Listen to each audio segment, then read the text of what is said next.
In today's video, I will show you how to insert the SIM and memory card into the Samsung Galaxy A26. In the phone box you will find the SIM tray removal tool.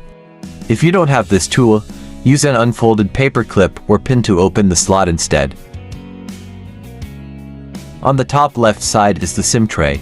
Insert the SIM eject tool into the hole on the SIM card tray to loosen the tray. Pull out the SIM card tray gently from the SIM card tray slot.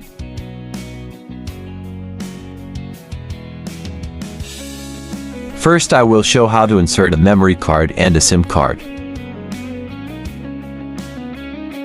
Place the SIM card and memory card on the tray, with the gold contacts facing down.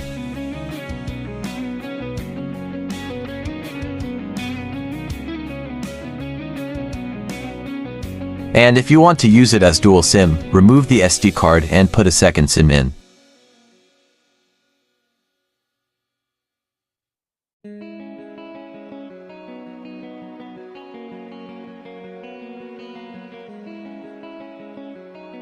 Insert the SIM card tray back into the SIM card tray slot. Ensure that the ejection pin is perpendicular to the hole and push gently. Turn on the phone. Enter the SIM pin and you can make the SIM card settings, namely from which SIM card you want to initiate calls, on which SIM card the mobile data should be. Thanks for watching. Have a great day and goodbye.